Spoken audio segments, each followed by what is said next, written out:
What's been going on in Edmonton's real estate market? I'm going to talk all about not just the last month of May, but also April as well. So we haven't had a video about the last month for a while because it's been really busy in the Edmonton real estate market. So I'm going to talk and start with the April market stats to see what's happened in Edmonton in April, and then I'm going to move into May.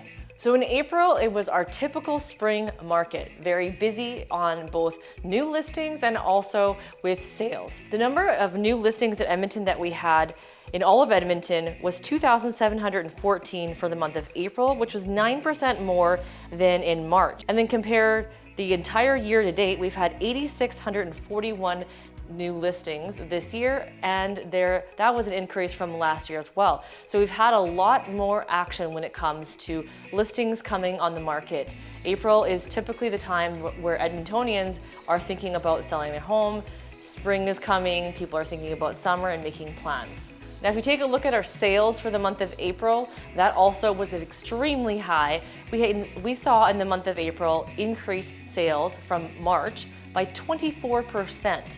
Now, if you take a look at year over year, we also increased by 57%. So we had more sales in Edmonton in general for all the types of homes from April 2024 to April 2023. So definitely there's been a higher amount of sales in Edmonton for the month of April. The current inventory at the time, the beginning of May, when these stats were pulled, was 3,804 listings. So that's not a whole lot of listings. If you have been keeping an eye out and watching, that's still pretty low inventory. When we talk about May, that'll be interesting for you to see when we compare the two. Now, if you take a look, there are still very high price point homes selling in the Edmonton market. The Edmonton market's highest single family home in the detached market sold for $2.25 million. We even saw a row townhouse sell for $715,000, semi-detached at $870,000, and $1.2 for an apartment condominium in Edmonton. And let me tell you, that is not a typical sale. This is something that is an anomaly, but it's always an interesting fact to hear.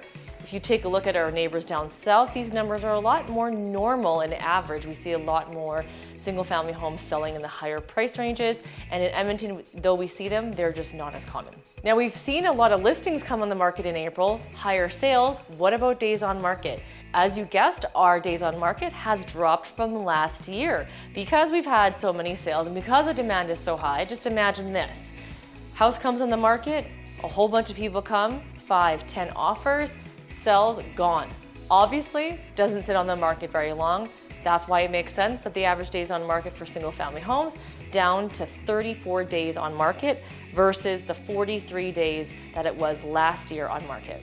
Now, all property types have decreased in their average days on market. You'll see that in this graph, and it's interesting to note that even the apartments have gone down substantially because they're actually moving and selling. Now, I don't ever talk about apartments because I believe that in Edmonton, single family homes, the row houses, the townhouses with no condo fees, anything without condo fees is where you actually should be investing your money and where we see the most amount of equity growth when it comes to investing in a property here in Edmonton. So let's talk about the average price points of these single family detached homes. A house on average now, the price point has reached up to $526,000, which is 4.8% higher than month over month, and it's over 6% higher than last year. That number has been slowly creeping up.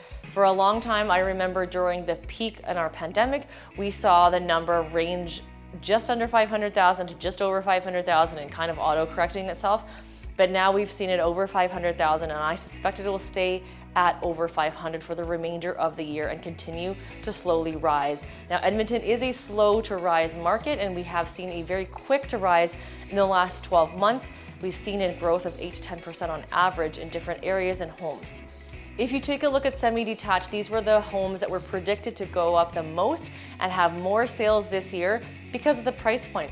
The average price point is $410,000, so you can imagine that a lot of people are buying in this price point when a lot of buyers are looking to spend under $500,000. Now, you have to understand that buyers who are looking under $500,000, we aren't in that market from 2008, 2012, where you could buy a front attached garage home for $500. Now, that being said, you can if you're willing to buy an older home. There are older homes that are in that price point still and older areas. It just all depends on what you're willing to take for the condition of the home and the location of the home. There's definitely a lot of variety of single family homes, anywhere from about 400,000 and upwards.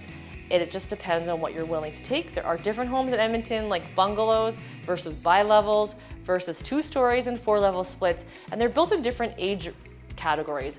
Homes that you'll find that are bungalows typically are built in the 1950s to the 70s. You will find bungalows that are built in the year 2000 and newer, but they look very different. For example, I'm standing in a bungalow and these have 10-foot ceilings versus a bungalow that was from the 1950s, like our first home. Those were just the average 8-foot ceilings and very different layouts. So you have different things to keep in mind when you're looking at homes. We can't just all clump them into one and say, well, the average home is $526, we should be able to buy something for that. Depends on your family's needs, and it depends on the locations as well. That semi-detached home of an average of $410 has actually, just so you know, increased 8.2% from the year prior. So it definitely is a good investment as you are thinking, should I live in Edmonton or not live in Edmonton?